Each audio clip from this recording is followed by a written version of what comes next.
Šeštas laiškas. Kada laikas senti? Trečiojo amžiaus universiteto įkūrėjas, medicinos mokslų daktaras Medardas Čobotas į vyresnio amžiaus žmogų žvelgia plačiai, kaip medikas, kaip gerontologas, kaip mokslininkas, kaip politikas ir kaip visuomenininkas. Jis paliko priesakus paskelbtus trečiojo amžiaus universiteto 10-mečio skirtame almanache, išleistame 2005 metais. Senatvė ne liga, jaunas esi, kol gali mokytis, keisti įpročius ir pakęsti prieštaravimus. Mylėti ir mokytis niekada nevėlu.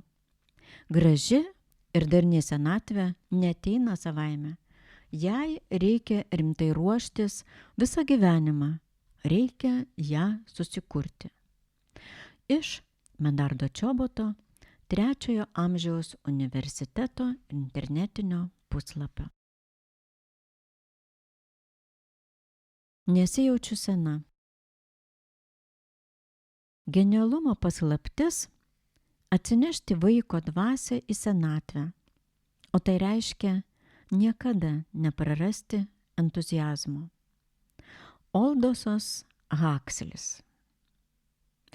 Pernai vieną gražią rudens popietę dalyvavau bendraminčių susibūrime. Rugsėjo mėnesį tapau Medardo Čoboto trečiojo amžiaus universiteto klausytoja. Ir tai buvo pirmasis mūsų grupės susitikimas. Susėdome už bendro stalo bernelių užeigoje, o grupės vadovė paprašė kiekvieno dalyvio prisistatyti ir trumpai papasakoti apie savo profesiją, šeimą ir panašiai. Nustebau, kad daugelis su dideliu užsidegimu pasakoja savo gyvenimo istoriją. Tik sėdėdama gale nelabai ką iš tų pasakojimų girdėjau. Stalas buvo gerokai ilgas. Supratau, kad turėsime čia gerokai pasėdėti, kol ateis mano eilė. Vadinasi, trumpa pažintis ir pietus ilgai užtruks. O aš jau buvau suplanavusi kitą susitikimą, kurio atsisakyti visai neketinau. Kai savo apmąstymais tyliai pasidalijau su artimiausiomis kaimynėmis priešais, viena jų pasakė: aš tai kalbėsiu trumpai, esu jau sena ir nelabai turiu ką pasakyti. Šalia jo sėdinti moteris jai pritarė: aš irgi. Ką irgi, paklausiau. Aš juk irgi sena, mes abi, linktelėjo galvą į ką tik kalbėjusios moters pusę. Jau pusmetis kaip pensijoje. Nustebau tai išgirdusi. Prieš mane sėdėjo dvi šauniai atrodančios moteris. Taip joms ir pasakiau. Ir dar pasidžiaugiau, kad man labai pasisekė netikėtai gavus tokias įdomias kaimynės, mat spėjome šiek tiek pasikalbėti. Man pasirodė, kad joms buvo visai malonu girdėti mano žodžius. Nepasakojau, kad jau 3 metus esu pensijoje ir visai nesijaučiau sena. Tai nereiškia, kad sulaukusi tam tikro amžiaus turiu imti ir staiga tapti senute. Priešingai, Normanas Vincentas Pylos rašo, kad pavyzdžiui, korėjiečiams 60-asis gimtadienis yra lyg naujo gyvenimo pradžia. Prisitaikę prie kitokios veiklos, jie jaučiasi lyg naujai atgimę. Jiems prasideda naujas gyvenimas. Vaikai užauginti, karjera pasiekta, buitis susikurta.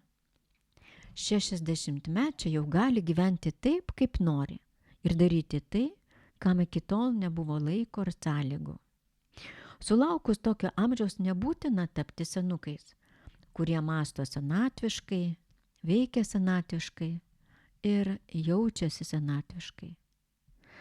Tai kasgi nusprendžia, kada ir kaip aktyviai mums gyventi ir augti, o kada senti? Nežinau kaip jūs, tačiau aš kuo toliau, tuo labiau nebejoju, kad mes patys renkamės, kada ir kaip mums gyventi ir senti. Tai yra imame senti tada, kai savo ir aplinkiniams pasakome, ko norėti, aš jau senas arba sena.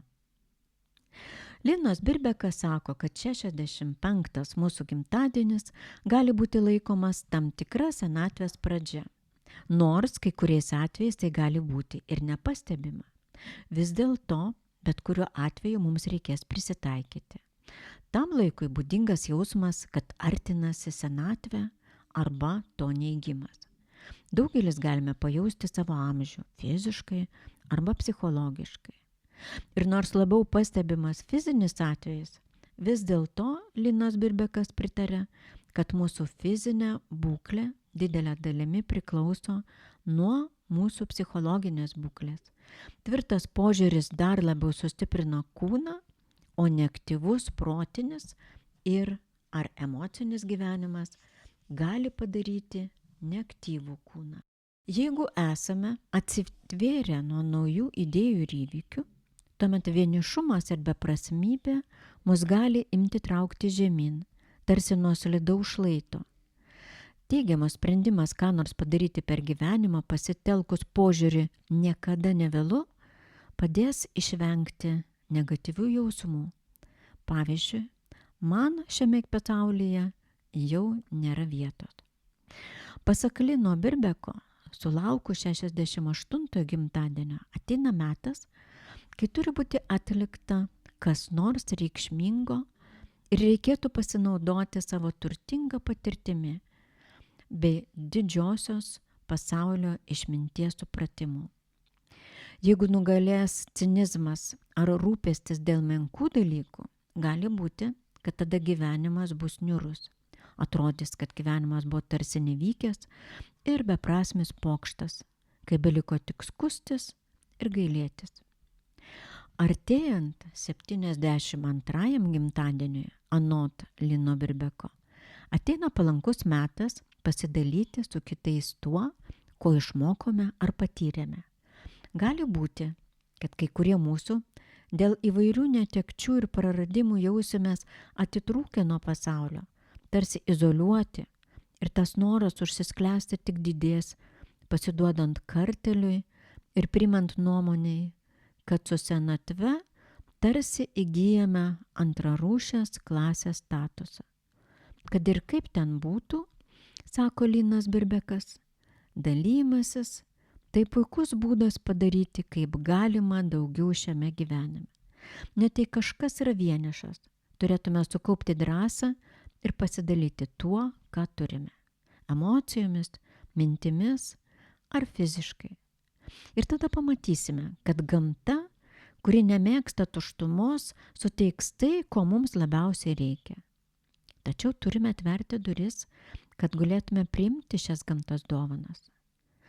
Vis dėlto, jei mes jaučiamės prastai emocionaliai arba socialiai, turėtume ieškoti savo viduje priežasčių ir galvoti, ką su tuo daryti, arba galime ir toliau skųsti savo likimu, taip dar labiau pablogindami savo esamus santykius. Sulaukus 75 gimtadienio, svarbu pasitelkti išmintį vietoje prievartos ir priešpriešos. O artėjant 79 gimtadieniui, turime paleisti viską, kas mus traukia žemyn. Tuo metu turime galimybę padėti kitoms gyvoms būtybėms, nesvarbu, ar tai būtų maža ar didelė pagalba. Linas Birbekas sutinka, kad gali būti, jog kai kurie iš mūsų tokią galimybę vertina niekinamai arba su kartėliu, nes patys galbūt nejautėme kitų pagalbos, kai to labai reikėjo. Tačiau jis pabrėžė, kad gyvenimo poezijos supratimas ir širdies dosnumas, kaip atsakas į tai, kai vienintelis atlygis yra užplūstantis pasitenkinimo savimi jausmas, reiškia, kad galime jaustis tvirtai. Diagnozė 60+. Patys švelniausi ir patys liūdniausi gyvenimo žodžiai. Koks nuostabus gyvenimas, tik gaila, kad per vėlai tai supratau. Brunas Ferreras. Jeigu jūsų klientas priklauso grupiai 60+, jis pirks vaistus ir kitus preparatus. Tai vieną rugpjūčio dieną išgirdau per žinių radiją.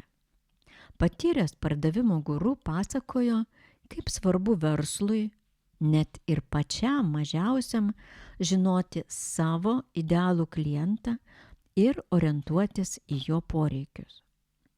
Šio guru klausiausi vairuodama automobilį, akimis atidžiai sekdama kitus automobilius ir pėsčiuosius. Juk galėjo tiesiog pasakyti, kad jeigu klientas priklauso 60+ grupiai, tai akivaizdu, kad jis rinksis jam aktualius produktus ir paslaugas. Beje, kaip ir kiekviena kita amžiaus grupė. Tačiau argi šios 60+ grupės klientai neturi daugiau ką pirkti, tik vaistus ir medicinos preparatus? Man tai panašu į stereotipą.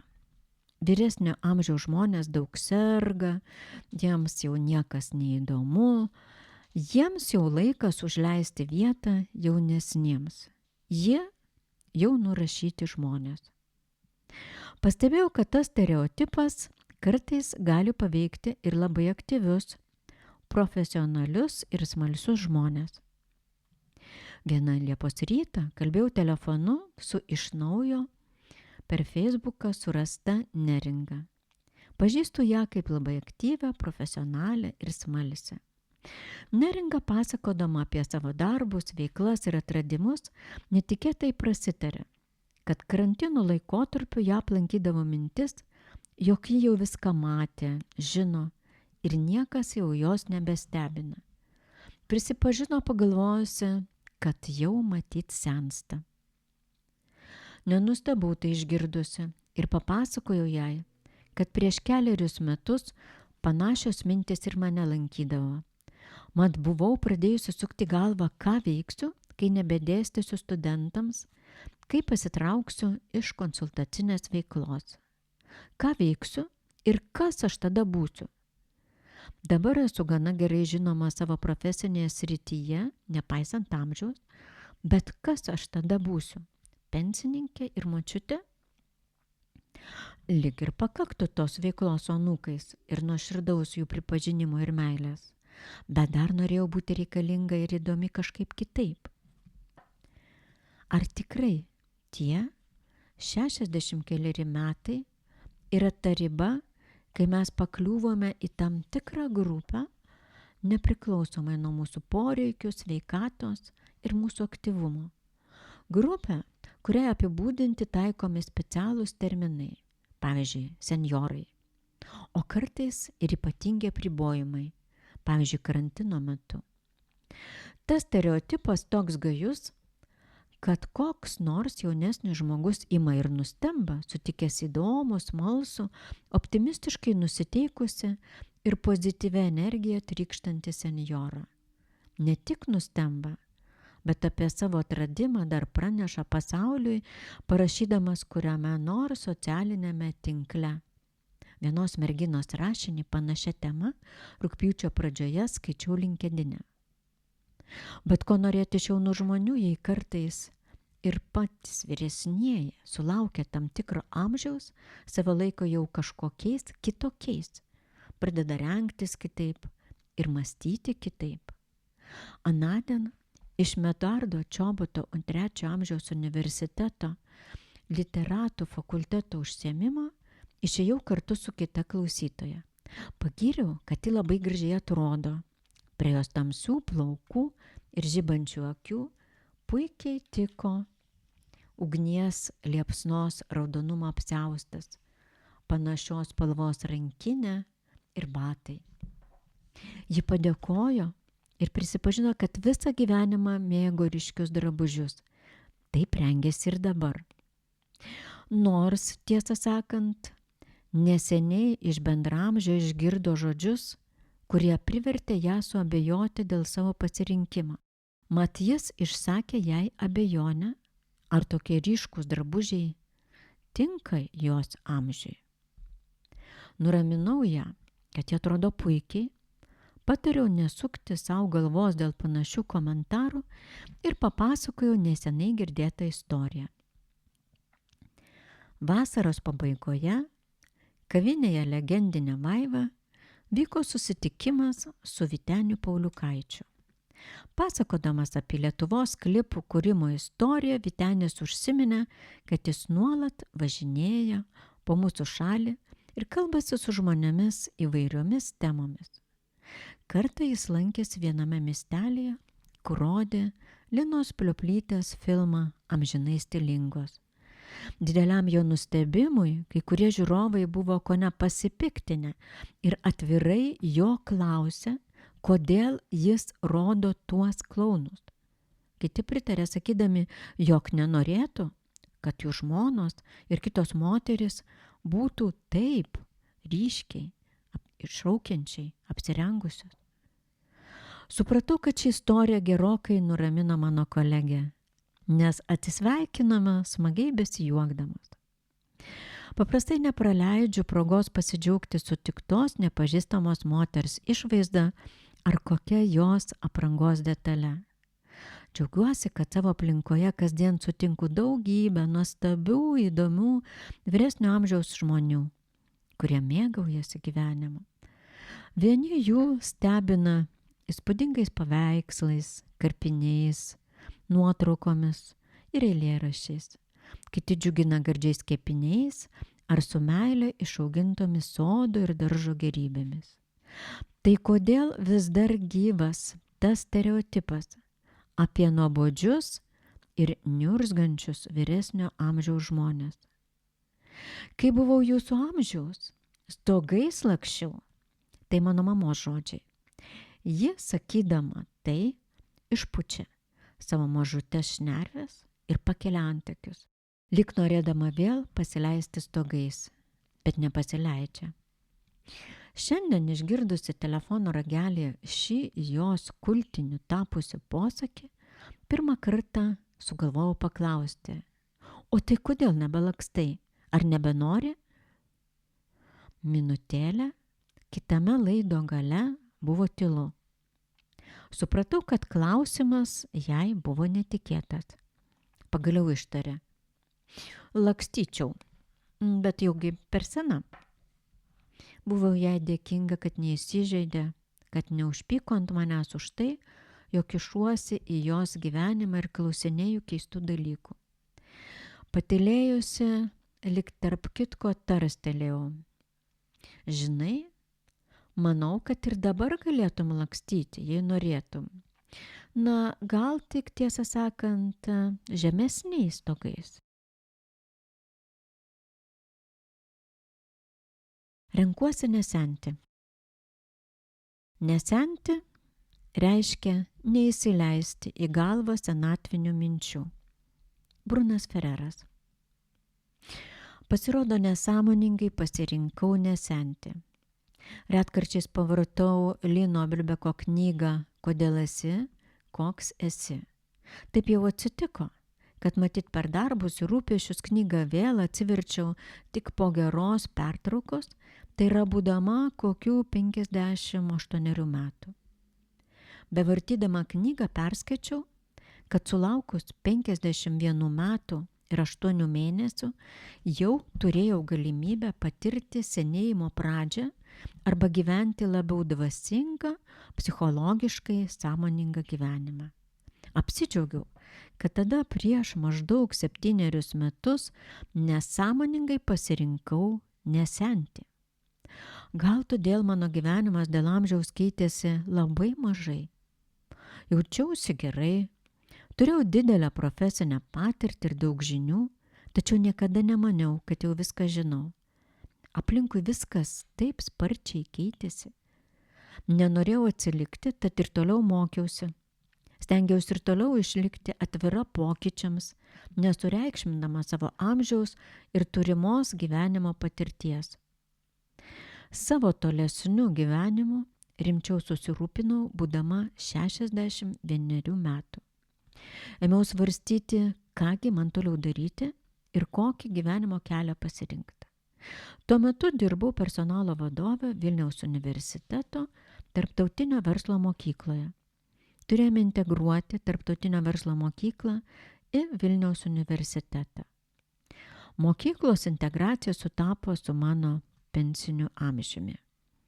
Tad vis pasukdavau galvą ir dėl savęs pačios. Išeiti į pensiją ir ramiai senti, ar ir toliau gyventi taip, kaip norėčiau, įdomiai ir prasmingai. Nebuvo taip paprasta priimti sprendimą, nors gerai žinojau, kad ramiai senti dar tikrai nenoriu. Bet ir tiek daug dirbti nebenorėjau.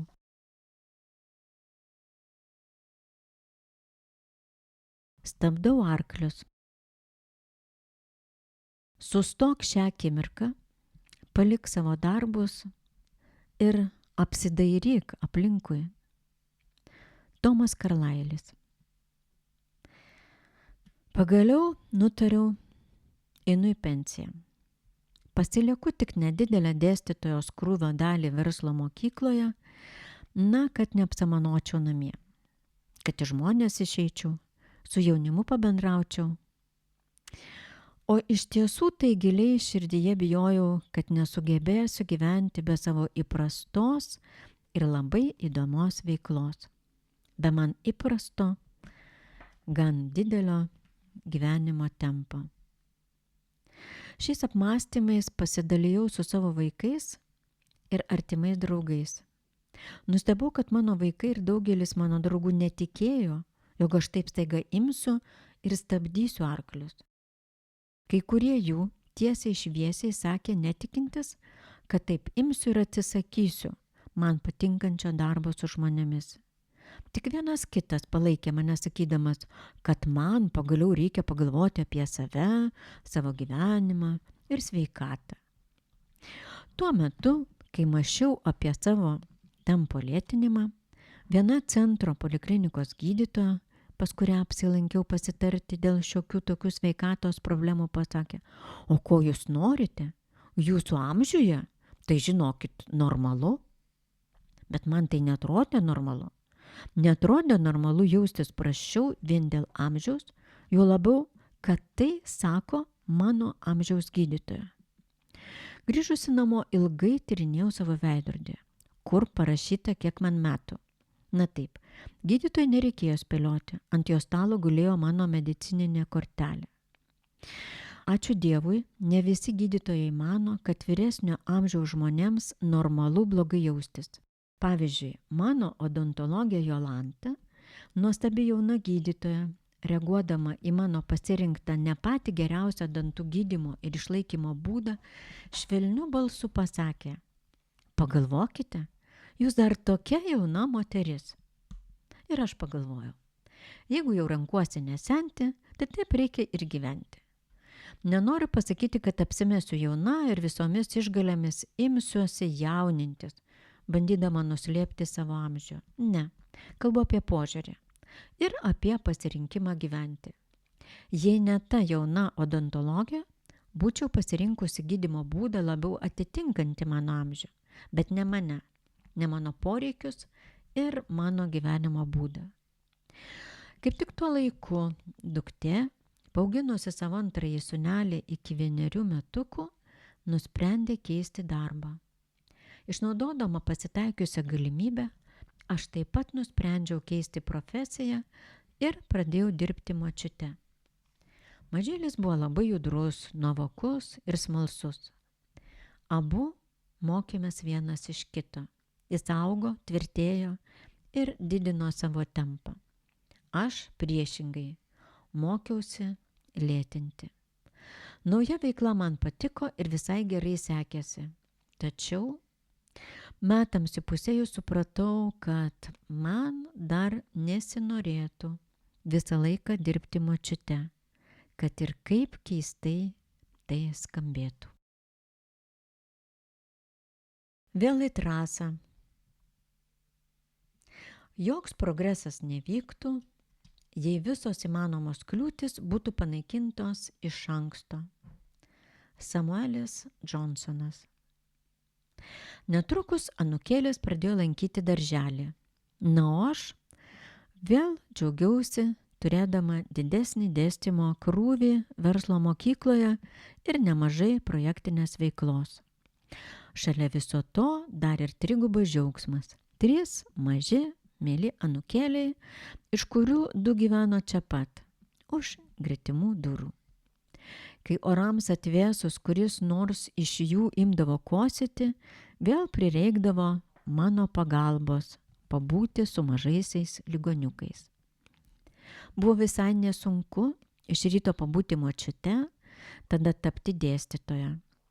Kelionė į Saulėtekio alėją užtrukdavo apie valandą, tad turėjau pakankamai laiko atvirsti iš močiutės į dėstytoją.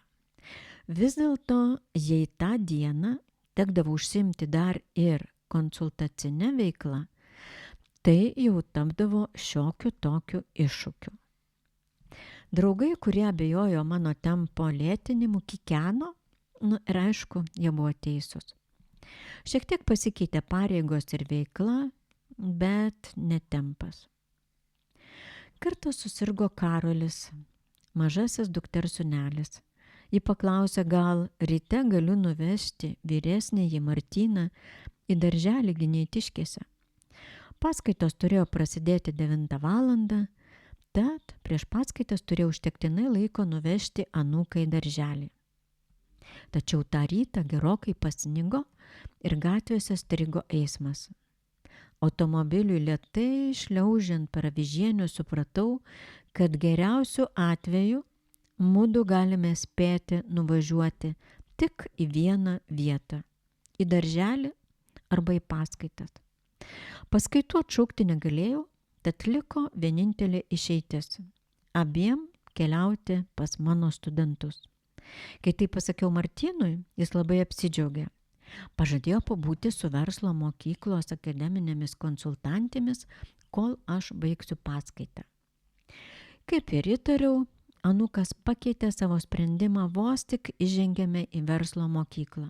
Nepadėjo ir tai, kad viena konsultantė leido jam nuo kalėdinės eglutės nusikabinti net 2 šokoladinius saldainius.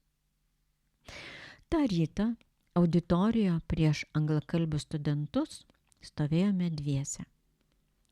Paaiškinau studentams situaciją ir atsiklausiau, ar jie nieko prieš, kad šiandien mes dviese vesime paskaitą. Studentai šypsodamiesi sutiko. Matyt, ir jiems buvo įdomu, kas čia dabar bus. Visa laimė pavyko Martyną pasodinti prie laisvo stalo auditorijos gale. Daviau jam didelių popieriaus lapų, įvairių spalvų žymeklių ir pradėjau užsiėmimą. Martynas taip pat susirado savo veiklos. Apžiūrėjo auditorijos sienas ir langus, ištyrinėjo grindis. Jis labai aktyvus vaikinukas, tad natūralu, kad vėliau panoro daugiau veiklos. Kiek tik pasiekė, padėjo man valyti lentą, o pradėjus grupinę užduotį, dalijo studentams žymeklius. Dar spėjo pakibinti vieną kitą studentę, prieidamas prie jų su plačiausia šypsena. Studentams įsitraukus į grupinę užduotį, Martynas atsigulė ant grindų po savo stalu ir laimingas sušveitė antrąjį saldainį. Lengviau atsipūčiau, kai paskaita pasibaigė. Studentams linksmai atsisveikinant, mano mažasis asistentas padėjo surinkti žymeklius. Nuo ką tik patirtų įspūdžių ir įtampos man lengvai svaigo galva, tačiau anūkas buvo labai patenkintas. Grįžtant namo, vis klausinėjo, ar jis man labai padėjo ir kada vėl važiuosime į universitetą pas studentus. Mat keli studentai jo paklausė, ar jis dar kada ateis pas juos. Nesakau, kad buvo lengva. Kartais gerokai nuvargdavau. Arba rankos virdavo iš nevilties, jei nepavykdavo ką nors taip gerai padaryti, kaip norėjau. Tuomet klausdavau savęs, ar nebūtų buvę geriau, jau būčiau pasirenkusi kitą, gerokai ramesnį kelią. Tačiau atsakymas visada buvo aiškus. Aš vis dar noriu, kad mano gyvenimas turėtų prasmę. Vadinasi, man dar netėjo laikas ramiai senti. Dėstymo ir konsultacinės veiklos laikiausi įsitvėrus tik todėl, kad dar nežinojau, ką kitą galėčiau veikti.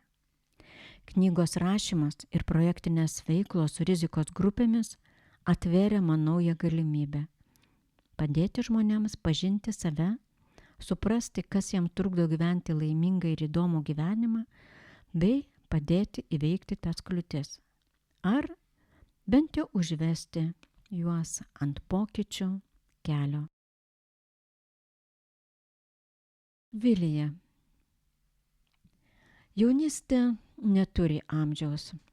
Pablas Pikasas. Jei rašyčiau knygą apie įdomius brandaus amžiaus žmones, būtinai parašyčiau ir apie Viliją. Vilija smulkutė švitri moteris. Jos plaukai baltutėliai, kaip žydinti obelis, arba baltas, senoviškos hortenzijos žiedas. Palyginimas su hortenzija galva atėjo ne šiaip sau. Mat žiedais apsipylęs krūmas puikuojasi Vilijos dešinėje, kai sėdime prie stalo jaukiame jos kieme prie Švento Petro ir Povilo bažnyčios. Dar nuostabiau švyti Vilijos akis. Jos vis dar tokios pat jaunos ir linksmos. Žiūrėdamas į šias besišypsančias akis, apgaubtas smulkių raukšlelių tinklelio, niekada nepasakytum, kad Vilijai 95. Viliją sutikau pernai rudenį, kai tapau Medardo Čoboto 3 amžiaus universiteto literatūros fakulteto dalyve. Jau tada atkreipiau į ją dėmesį, o kai sužinojau jos amžių, apskritai nebegalėjau nuo jos akių atitraukti. Vilija ne tik visada gerai atrodė, bet ir puikiai kalbėjo. Negalėjau atsistebėti, kad būdama tokio amžiaus įgebo taip laisvai, sklandžiai ir įdomiai kalbėti. Vieną saulėtą rugpjūčio pirmadienį įsiprašiau pas Viliją į svečius, nes norėjau įsigyti jos naują knygą Pavogti laiškai. Susitikusios kalbėjomės apie gyvenimą, vaikus ir anūkus. Kurį laiką Vilija atrodė liūdna, kai pasakojo, kad iš 80 bendramokslių šiemet į susitikimą atvyko tik 5. Parodė 4 paskutinių metų susitikimų dalyvių nuotraukas ir pralinksmėjo, kai ėmėme kalbėti apie kūrybą. Šios nuostabios pašnekovės draugijoje nejučia prabėgo 3 valandos. Sužinau, kad Vilija baigė filologiją, tačiau rašyti pradėjo gerokai vėliau, apie 80 metus. Kaip ji pati sakė, niekada nemanė, kad rašys. O va, ėmė ir pradėjo, kai 2006 metais įstojo į literatūros fakultetą. Jos duktė Salvinija surinko mamos kūrinėlius ir paslapčia išleido pirmąją jos knygą Dėžutė su laiškais, kurią įteikė Vilijai per jos 85. gimtadienį. Po 3 metų pasirodė antroji knyga Giminės. Ir pagaliau, po kiek ilgesnės pertraukėlės, šiemet buvo išleista 3 Vilijos knyga Pavogti laiškai. Kai vailas prisikalbėjo, pagaliau atsisveikinome, Vilija palydėjo mane iki vartelių. Jie avėjo dailiomis, pilnapadėmis, basutėmis su nemaža pakalne, beveik kaip mano. Atkreipiau į tai Vilijos dėmesį, o ji tik sumasavo rankomis ir smagiai nusijuokė. Atsisveikindama Vilija pasakė, jūs dar labai jauna, dar galite daug knygų parašyti. Pabaigos žodis. Jei tai, ką parašiau, pasitarnausiu jums, puiku, aš džiaugiuosi. Tai būtų nuostabus šalutinis poveikis. Tačiau galiausiai aš tiesiog darau tai, kas man patinka. Elizabetė Gilbert. Ką bendro turi matematika su personalu? Taip pernai rudenį nusistebėjo viena mano bendramžė, sužinojusi, kad aš taip pat kaip ir ji baigiau matematiką. Kas nors ir dabar galėtų užduoti klausimą, ką bendro turi personalo vadyba ir kūryba? Ilgai ėjau į tai, kuo esu ir ką veikiu dabar. Nekart atrodė, kad vaikštau ratais kvadratais. O dabar viskas susidėliojo ir paaiškėjo, kad matyt taip ir turėjo būti. Kad man tų ratų kvadratų kaip tik ir reikėjo. Reikėjo baigti matematiką, kad geriau suvokčiau pasaulio logiką.